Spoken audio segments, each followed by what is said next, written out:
তো গণতদন্ত কমিশন করলে যেটা হবে সেটা হচ্ছে এই যে নিটিগ্রিটি জায়গাগুলো এগুলো মিসিং হবে না, যেহেতু ট্রান্সপারেন্ট, যে কেউ গোপনে নিবন্ধন করে নাম দিয়ে একটা এভিডেন্স ওখানে পাঠিয়ে দিতে পারবে, এভরিথিং উইল বি ট্রান্সপারেন্ট।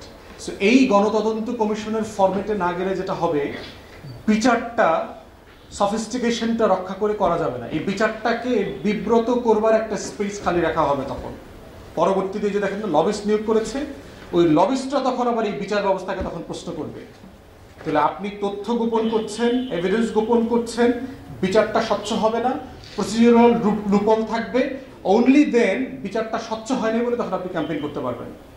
তাহলে জয় যে $2 লক্ষ অলরেডি পে করেছে, ফার্স্ট কোয়েশ্চেন তো টাকা পাইছে কোথায়? ও তো একটা বেকার ছেলে, ও তো কিছু করিডোরে খায় না, কুত্তা পালে শুধু, অনেকগুলো কুত্তা আছে, অনেকগুলো বাড়ি আছে আর কুত্তা পালে। তো কুত্তা পালার লোক ও টাকা পায় করি, কুত্তা যেগুলো পালে দেখলাম এক্সপেন্সিভ কুত্তা এগুলো, হ্যাঁ কুত্তার জন্য লোক আছে, রাইট বলছেন আন্টি। তো সেই জায়গাতে হইলে এই জুডিশিয়াল গণহত্যার প্রথম জায়গাটা হচ্ছে জুডিশিয়াল, এবং এই কমিশনটা কি করবে, একটা কেসের হিয়ারিং এর পরে সে বুঝবে যে এই ফাইলটা কি আমি মায়ের ডাকে রেফার করে দিব, তাহলে মায়ের ডাক বাকি কাজটা করবে, এটা গুম কমিশনে চলে যাবে। এই ফাইলটা কি আমি জুলাই আগস্ট ফাউন্ডেশনে রেফার করে দেব, যেখানে কিছু টাকা পয়সা আহতদেরকে পুনর্বাসন করতে হবে। এই ফাইলটা কি আমি সিআইডি কে রেফার করে দেবো, তখন সিআইডি এটা ফলো আপ করবে। এই ফাইলটা কি আমি কোর্টকে, ম্যাজিস্ট্রেট কোর্টকে বলবো তুমি একটা মামলা নাও, মামলা নিয়ে এটা প্রসিড করো। তাহলে ওই কমিশন যেটা করবে এইটার ফার্দার ফলো আপ কাজগুলো জাতির পক্ষ থেকে সে করতে পারবে, এবং এটা ট্রান্সপারেন্ট হবে, সবাই জানবে যে আজকে মিনিটস কি, বাংলাতে, ইংলিশে, প্রসিডিংস সবকিছু থাকবে ওখানে। এই প্রসেসে না গেলে বাংলাদেশের নৃশংসতম গণহত্যার নামে যেটা হয়ে গেছে সেটাকে আমরা ধরে রাখতে পারবো না, সেটাকে আমরা আর্কাইভ করতে পারবো না। আর্কাইভের পারহ্যাপস হলোকস্ট খুব ভালো এক্সাম্পল না আমাদের জন্য, আমরা জায়নিস্টদেরকে পছন্দ করি না, কিন্তু জায়নিস্টরা যেটা ব্রিলিয়ান্টলি করেছে সেটা হচ্ছে ব্যবসাটা কিভাবে করতে হয় একটা ঘটনাকে বিক্রি করে, এই কাজটা তারা ভালোভাবে করেছে এবং অত্যন্ত প্রফেশনালি করেছে। অ্যানা ফ্রাঙ্কের ডায়েরি আপনারা অনেকে পড়ছেন, একটা ভুয়া জিনিস, জানলা দিয়ে তাকাচ্ছিলাম আজকে, 3টা গাড়ি আসলো, 4 জন সোলজার নামলো, ওই বিল্ডিংয়ে ঢুকলো, এইটা দিয়ে নাটক বানাইছে, সিনেমা বানাইছে, কার্টুন বানাইছে, ফিল্ম বানাইছে এবং 70-এর উপরে ভাষায় বানাইছে। তাহলে এই সানজিদা আপা বলতে পারবে যে এই রকম জেনুইন গল্প বানানোর নাটক সে মিনিমাম 500 স্ক্রিপ্ট লিখে দিতে পারবে, আরো বেশি দিতে পারবে। তাহলে এই স্ক্রিপ্ট থাকলে যেটা হবে, সে তখন বলতে পারবে, ওই কমিশন থেকে সংস্কৃতি মন্ত্রণালয়কে বলে দেবে, শিক্ষা মন্ত্রণালয়কে বলে দেবে, তথ্য মন্ত্রণালয়কে বলে দেবে, ধর্ম মন্ত্রণালয়কে বলে দেবে যে put it into the curriculum, লেখেন এই গল্পগুলো নিয়ে একজন কবিতা লেখেন। এখন পর্যন্ত দেখেন আমাদের রেভলিউশন কিভাবে হাইজ্যাক হয়ে যায়। আমি কিন্তু রেভলিউশন মনে করি না, রেসপেক্টফুলি ডিসএগ্রি উইথ সরোয়ার ভাই, আমি এটাকে মনসুন আপরাইজিং বলি আর কি। তো এটার একটা ভালো গান কবিতা হয় নাই। 21শে ফেব্রুয়ারি দেখেন এই যে ব্যবসাটা করছে, ভাষার ব্যবসা, তাও একটা মিথ্যাচারের ব্যবসা, এটা যেটা হয়েছে ভাষা নিয়ে আমাদের এখানে, ওটা অন্য আলোচনা। কিন্তু একটা গান কিভাবে এটাকে ইমমর্টালাইজ করে ফেলছে, নট বিকজ এটা হিস্ট্রি, মানুষ আপনারা যা জানেন হিস্ট্রি পুরাটুকু মিথ্যা কথা জানেন। ওই বাংলা একাডেমির সামনে যে 5 জনের মূর্তি আছে, এরা কেউ ভাষা শরীর ছিল না, এরা কেউ ছাত্রই ছিল না, এরা কেউ মিছিল করে নাই। কিন্তু ওই একটা গান যেটা করেছেন, একটা ইভেন্টকে মেমোরিয়ালাইজ করে ফেলছে।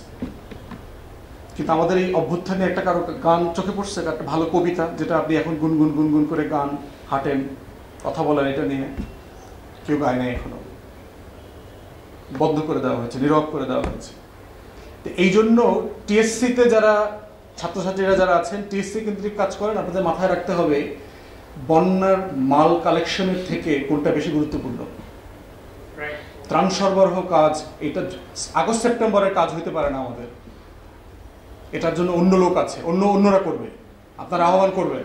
আমি ছাত্রদেরকে বলছি, এখানে নাগরিক কমিটির নেতৃবৃন্দ আছেন, আপনারা দয়া করে দেখবেন, ইটস নট ইউর বিজনেস। যেভাবে সেনাবাহিনীর ব্যবসা করাটা তার বিজনেস না, ঠিক তেমনি আপনাদেরও ত্রাণ সংগ্রহ করাটা আপনার প্রায়োরিটি বিজনেস না। কোনটা করতে হবে আমাকে, কারণ আমার তো রিসোর্স কম, আমার সময় কম, টাইম ইজ দ্য এসেন্স। সেপ্টেম্বরে, অক্টোবরের এভরি আওয়ার ইকুয়ালস টু এ ইয়ার, কারণ চারদিকের যে কনস্পিরেসি হচ্ছে সব দিকে হচ্ছে। দ্যাটস দ্য জুডিশিয়াল প্রসেসের কথা আমি বললাম। পলিটিক্যাল বিষয়। পলিটিক্যাল জাস্টিসটা কি? পলিটিক্যাল জাস্টিস হচ্ছে যাদের যাদের নেতৃত্বে, ব্যক্তি, দল এবং পরিবার যাদের নেতৃত্বে এই নৃশংসতম গণহত্যাটা হয়ে গেল, তাদের কি করতে হবে? আওয়ামী লীগ, জাতীয় পার্টি, 14 দল, তাদের একটা পলিটিক্যাল ডায়ালিসিস প্রসেসে যাইতে হবে, যেটাকে আমি বলছি আর কি, রাজনৈতিক বিশুদ্ধকরণ। আপনারা জানেন যে কিডনি নষ্ট হলে ডায়ালিসিস করতে হয় না? কিডনি কি করে? শরীরের দূষিত রক্তকে সে কন্টিনিউ পরিশুদ্ধ করে। আওয়ামী লীগ, শেখ পরিবারের রক্ত এত দূষিত হয়ে গেছে, বুড়িগঙ্গার পানির থেকে ওটা খারাপ। বুড়িগঙ্গার পানি ওই যে বাথরুমের যে ময়লা ডাস্টবিনের যে এটা সেইটাতে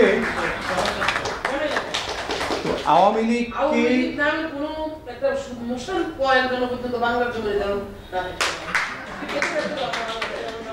একটা যেটা করতে হবে, একটা পলিটিক্যাল ডায়ালিসিস করতে হবে আওয়ামী লীগের। তার তার যে কিডনি নষ্ট হয়ে গেছে রাজনীতিতে, এখন অনেক রাজনৈতিক দল তাদের প্রতি অনেক সফট, অনেক সুশীল জন্মাইছে। আরে এমন বাংলাদেশকে চেয়েছিলাম যেখানে আওয়ামী লীগ থাকবে না, এই জন্য কি যুদ্ধ করেছিলাম যেখানে শেখ মুজিব থাকবে না।